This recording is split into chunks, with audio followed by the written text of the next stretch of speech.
तो फार्मास्यूटिकल्स को डेवलप करने में प्री क्लिनिकल क्लिनिकल ट्रायल्स ये सब गो थ्रू करने में एक बहुत लंबा टाइम लगता है और बहुत सारा पैसा इसमें इन्वेस्ट किया जाता है। और ऐसी जो कंपनीज होती है जो कि नए ड्रग्स बनाती है, नए ड्रग्स डिस्कवर करती है, उनको फॉर्मुलेशन में कन्वर्ट करती है और फिर मार्केट करती है, ऐसी कंपनीज को इनोवेटर कंपनीज कहा जाता है। यानी कि वो कुछ इनोवेट कर रहे हैं, यानी कि कुछ नया बना रहे हैं। और ऐसा नहीं है कि और किसी का जो पहले से फॉर्मुलेशन बनाया हुआ है उसी को कॉपी पेस्ट करके मार्केट में लॉन्च कर रहे हैं, ऐसा कुछ नहीं है। तो इनोवेटर कंपनीज को मिलियंस या फिर इवन बिलियंस ऑफ डॉलर्स में खर्च करने पड़ते हैं, स्पेशली बहुत महंगे जो ड्रग्स होते हैं उनके लिए, सो दैट ये सभी ड्रग्स, नए नए ड्रग्स मार्केट में आ सके। अब ये जो इतना समय लगता है, इतना पैसा लगता है ये सभी मेडिसिन को बनाने में, उसके लिए कॉम्पेंसेट करने के लिए एक चीज होती है जिसका नाम होता है पैटेंट या फिर पेटेंट। वो दोनों तरीकों से प्रोनाउंस किया जाता है यूजुअली। तो ये पेटेंट का एग्जैक्टली मतलब क्या होता है? एक बार जो आपको पेटेंट मिल गया, लेट्स से एक कोई कंपनी है, इनोवेटर कंपनी, जिसने कि एक ड्रग बनाया, एक मेडिसिन बनाई, एक पूरा मेडिसिनल प्रोडक्ट ही बना लिया। अब वो जो लेट्स से वो जो कंपनी ने ड्रग बनाया, वो ड्रग के लिए कंपनी ने पेटेंट लिया, यानी कि वो ड्रग अब से एक्सक्लूसिवली थोड़े समय के लिए उनका एक प्रॉपर्टी है टेक्निकली।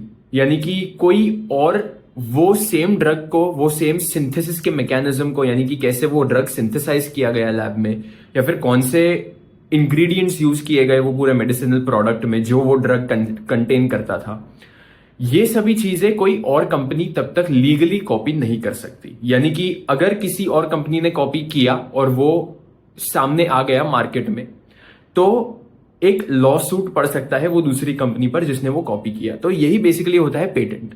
अब ये पेटेंट दिया कब जाता है और क्यों दिया जाता है? लेट्स से एक कंपनी है जिसने एक नया नोवेल ड्रग सिंथेसाइज कर लिया और उनको पता है कि वो एफिकेसी दिखा रहा है। लेट्स से कोई एंटी कैंसर ड्रग है, तो उनको पता है कि वो एफिकेसी दिखा रहा है। अब वो क्या करेंगे? अब वो एक पेटेंट फाइल करेंगे, यानी कि जो रिक्वायर्ड डॉक्यूमेंटेशन होते हैं सभी इंग्रेडिएंट्स के, कैसे बनाया गया वो पूरा मैकेनिज्म, ये सभी जो चीजें हैं, बहुत कॉन्फिडेंशियल चीजें, ये सभी को डॉक्यूमेंट किया जाता है और रेगुलेटरी अथॉरिटीज को भेजा जाता है। रेगुलेटरी अथॉरिटीज ये डेटा का जो वैलिडेशन है, यानी कि कितना वैलिड है ये डेटा और कौन सी टेस्ट्स की गई है, ये जानने के लिए कि वो असल में इफेक्टिव है, ये सभी चीजों को एनालाइज करता है कोई भी रेगुलेटरी अथॉरिटी हो। लेट्स से एफडीए है या फिर सीडीएससीओ है, कोई भी रेगुलेटरी अथॉरिटी। तो वो इन सभी चीजों को एनालाइज करते हैं, कितना वैलिड है सभी डॉक्यूमेंटेशन, ये सभी को, और वो पेटेंट को फाइल किया जाता है। अब ये पेटेंट यूजुअली अराउंड 20 साल का हो सकता है। 20 साल तक इसका मतलब ये हुआ कि वो जो पर्टिकुलर ड्रग है वो ना कोई मार्केट कर सकता है, ना कोई बेच सकता है, ना कोई और कंपनी उसे कॉपी कर सकती है, ऐसा कुछ नहीं हो सकता। लीगली ये अलाउड नहीं है।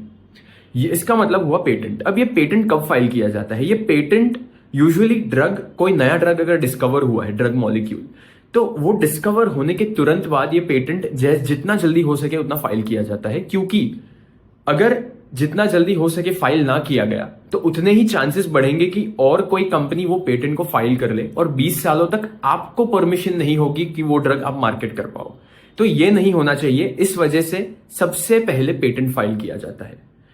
अब ये पेटेंट फाइल कर लिया, अब वो तो ड्रग डिस्कवर होने के बाद ही फाइल हो गया, तो अब 20 सालों की इसकी वैलिडिटी है।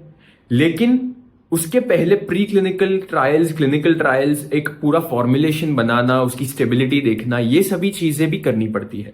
और ये सभी चीजों में अराउंड 8 से 12 साल चले जाते हैं सभी को मिलाकर।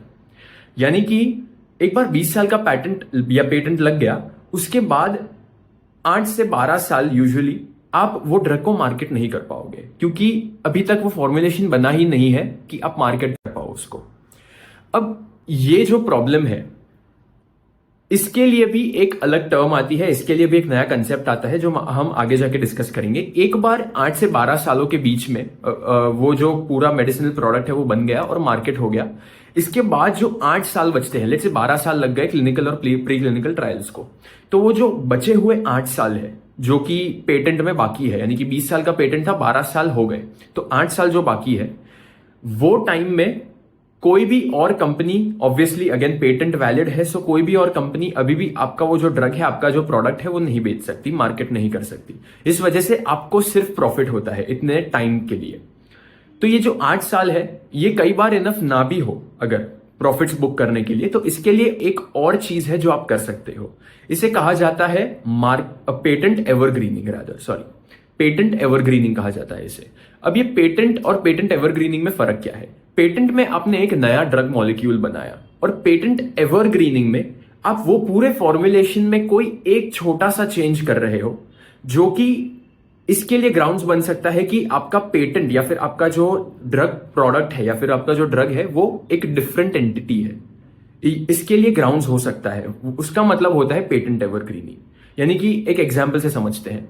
लेट्स से आपका ड्रग था एक सर्टेन सॉल्ट फॉर्म में, लेट्स से सल्फेट में आपका ड्रग था, सल्फेट के फॉर्म में। आपने 8 सालों तक उसका प्रॉफिट कमाया क्योंकि 12 साल आपको डेवलप करने में लगे और 20 सालों का आपका पेटेंट एक्सपायर होने ही वाला है। तो उसके पहले कंपनी क्या करेगी? उसके पहले सल्फेट के बदले वही ड्रग का फॉस्फेट फॉर्म बना लेगी और बाकी का पूरा फॉर्मुलेशन सेम रखेगी और उसको वापस पेटेंटिंग के लिए डालेगी। इसे कहा जाता है पेटेंट एवरग्रीनिंग। अब ये पेटेंट एवरग्रीनिंग से बेसिकली हुआ कि आपका पेटेंट एक्सटेंड हो गया, यानी कि अगेन कुछ सालों तक वो ड्रग को सिर्फ आप ही बेच पाओगे वो मार्केट में, यानी कि आपको और भी प्रॉफिट होगा, जो कंपनी है रादर उसको ज्यादा प्रॉफिट हो सकता है। तो ये एक चीज है, इसको कहा जाता है पेटेंट एवरग्रीनिंग। इसमें सिर्फ सॉल्ट फॉर्म में ही नहीं और भी कई सारे मैकेनिज्म्स है जिससे कि पेटेंट एवरग्रीनिंग किया जा सकता है। अब दूसरी टर्म जो आती है हमारे पास वो है मार्केटिंग एक्सक्लूसिविटी। अब ये थोड़ी सी कंफ्यूजिंग हो जाती है क्योंकि अक्सर लगता है कि पेटेंट और मार्केटिंग एक्सक्लूसिविटी में फर्क क्या होगा। तो एक एक करके समझते हैं। जो मार्केटिंग एक्सक्लूसिविटी है वो पेटेंट का बाय प्रोडक्ट है, यानी कि अगर आपने एक पेटेंट फाइल किया तो बाय डिफॉल्ट आपका जो ड्रग है या फिर मेडिसिनल प्रोडक्ट है वो 20 सालों तक बाय डिफॉल्ट कोई भी बेच ही नहीं पाएगा। इसका मतलब टेक्निकली मार्केटिंग एक्सक्लूसिविटी उस टाइम में आपकी है। मार्केटिंग एक्सक्लूसिविटी, पेटेंटिंग दोनों सेम नहीं होते, लेकिन पेटेंटिंग का एक बाय प्रोडक्ट मार्केटिंग एक्सक्लूसिविटी होता है। अब ये मार्केटिंग एक्सक्लूसिविटी को अलग से नाम क्यों दिया गया है, एक अलग टर्म क्यों है ये?